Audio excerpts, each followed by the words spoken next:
देख रहे हैं आजाद भारत टाइम्स। मैं हूं आपके साथ पलक शर्मा। आइए नजर डालते हैं खबर की ओर। 2024 में कमल खिलाने के लिए राष्ट्रवादी मुस्लिम पसमानदा महाज द्वारा जोर शोर से प्रचार। राष्ट्रवादी मुस्लिम पसमानदा महाज के प्रदेश अध्यक्ष औरंगजेब आलम इदरीसी की अगुवाई में आज राजधानी लखनऊ के इंदिरा नगर सरोज पार्क में पसमानदा मुस्लिम समाज ने बीजेपी कमल चित्र बनाओ दीवार पर पेंटिंग बनाया, जिसमें मुख्य अतिथि उपनेता सदन श्री विद्यासागर सोनकर ने हिस्सा लिया। श्री सोनकर ने 2024 में मोदी सरकार किस तरह से चुनाव लड़ेगी, क्या क्या काम किया, उसकी उपलब्धियां गिनाई। इसकी कड़ी में वहीं पर मौजूद राष्ट्रवादी मुस्लिम पसमानदा महाज के प्रदेश अध्यक्ष श्री औरंगजेब आलम इदरीसी ने भी केंद्र की मोदी सरकार तथा प्रदेश की योगी सरकार की प्रशंसा करते हुए कहा कि राष्ट्रवादी मुस्लिम पसमानदा महाज के राष्ट्रीय अध्यक्ष आतिफ रशीद जी के कुशल नेतृत्व की वजह से देश का मुस्लिम समाज खास तौर पर पसमानदा मुसलमान एकजुट होकर 2024 में मोदी जी को एक बार फिर से प्रधानमंत्री बनाने में अपनी अहम भूमिका निभाएगा। इस मौके पर भारतीय जनता पार्टी को मजबूती प्रदान कर रहे अल्पसंख्यक समाज के दर्जनों लोग भी रहे हैं, जिसमें मुस्लिम महिला टीम भी शामिल रही। मुख्य रूप से महानगर अध्यक्ष मोहम्मद जुबैर सिद्दीकी, महानगर महामंत्री मोहम्मद आदिल, जिला अध्यक्ष मोहम्मद नदीम अवध, क्षेत्र मीडिया प्रभारी मोहम्मद अकमल शेख, मोहम्मद शफीक आदि कई लोग उपस्थित रहे। जैसा कि आपका जो सवाल है, हमारे संगठन के राष्ट्रीय अध्यक्ष जनाब आतिफ रशीद साहब, जिनके आदेश अनुसार तमाम इसके पहले भी 2024 से भी पहले हम लोगों को जितने भी अभियान में जोड़ा गया, हमारा अल्पसंख्यक समुदाय, हमारा पसमानदा समुदाय जोर शोर से अपनी पूरी भागीदारी को साबित किया। जो जिम्मेदारी मिली सारे लोगों ने उसका सही से निर्वहन किया।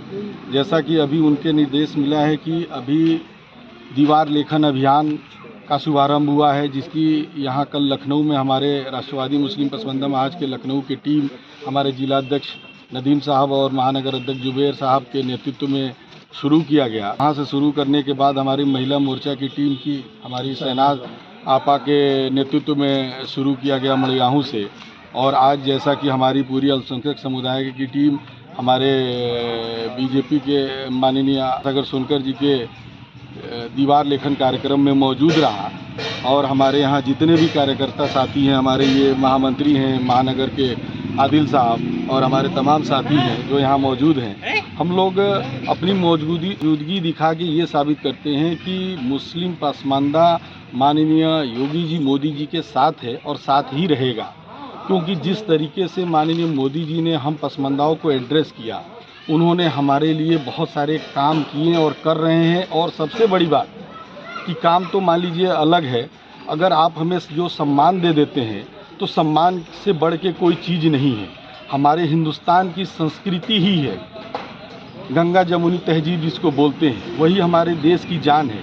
और उसको उन्होंने साबित किया, हमें पूछ के, हमें बुला के, हमें बैठा के, हमारे लोगों को उस जगह पे पहुंचा के। जैसे दानिश अहमद अंसारी को मंत्री बनाया पसमानदा से, तारिक मंसूर साहब को एमएलसी बनाया, गुलाम अली खटाना जी को राज्यसभा सांसद में ले गए। तो उन्होंने लगातार, अशफाक सैफी साहब अल्पसंख्यक आयोग के चेयरमैन हैं, लगातार उन्होंने पसमानदाओं से जो उस लायक हैं, जो मेहनत कर रहे हैं, जिनके अंदर भावना है अपने लोगों को के लिए कुछ करने का, उन्हें आगे बढ़ाने का, तो उनको उन्होंने वो प्लेटफॉर्म दिया। मैं शुक्रगुजार हूँ, मैं आभार प्रकट करता हूँ माननीय मोदी जी का।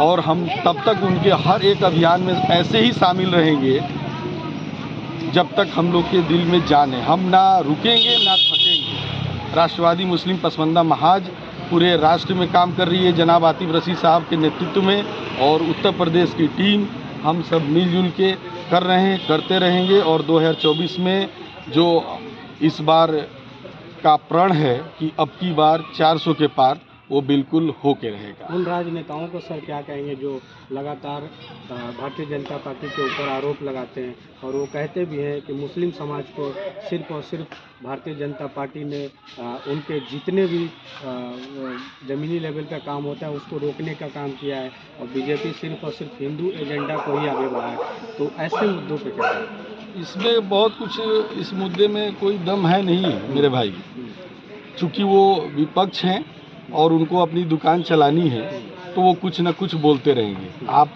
लास्ट में क्या होता है कि अभी देखिए, कल शायद मैं वो फेसबुक के माध्यम से पढ़ रहा था, आम आदमी के पार्टी के जो और दिल्ली के मुख्यमंत्री हैं अरविंद केजरीवाल साहब, वो बयान दे रहे थे कि अभी कल रिज़ल्ट आना है चंडीगढ़ से, और देख लीजिएगा। तो आज हम लोग भी देख रहे हैं कि चंडीगढ़ से बीजेपी का मेयर प्रत्याशी चुनाव जीत गया।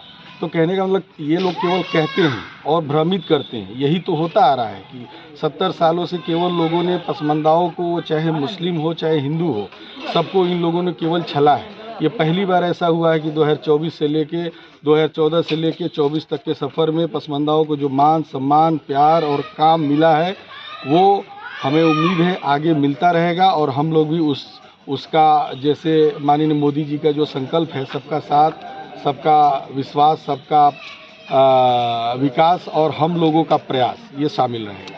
बहुत बहुत धन्यवाद। Thank you. सही से लगाओ, चारों दिखें। यहाँ पे आपने पेंटिंग की है बहुत बेहतरीन तरीके से। किस तरह से 2024 में चुनाव को देख रहे हैं आप? एक बार 2024 में पुनः एक बार फिर से मोदी सरकार। जी, अभी 2014-26 मई को शपथ लिया था मोदी जी ने। जी, उन्होंने 5 वर्षों तक देश की अपेक्षाओं को पूरा करने का काम किया। पुनः उन्होंने 30 मई 2019 में शपथ लिया। उन्होंने देश की आकांक्षाओं को पूरा करने का काम किया है। और पुनः 2024 में वह फिर से मोदी सरकार बनेगी और पूरी दुनिया के अंदर भारत एक श्रेष्ठ भारत, ज्येष्ठ भारत, विश्व गुरु भारत के रूप में, नए भारत के रूप में उभरेगा। आज 5वें राष्ट्र के रूप में भारत है, अमेरिका, जापान, रूस, और आने वाले दिनों में भारत सबसे ऊपर देश होगा। और पूरे देश में हमारी जो इकोनॉमी है तेज़ी से आगे बढ़ रही है। हम कृषि के क्षेत्र में, हम उद्योग के क्षेत्र में, और उत्तर प्रदेश में योगी जी के नेतृत्व में जिस तरह सरकार चल रही है और जिस तरह से यहाँ सामान्य तौर पर उत्तर प्रदेश के रूप में, समृद्ध प्रदेश के रूप में आगे बढ़ रहा है, निश्चित ही आने वाले दिनों में मोदी जी के नेतृत्व में पूरी दुनिया में भारत का परचम फहरा रहेगा।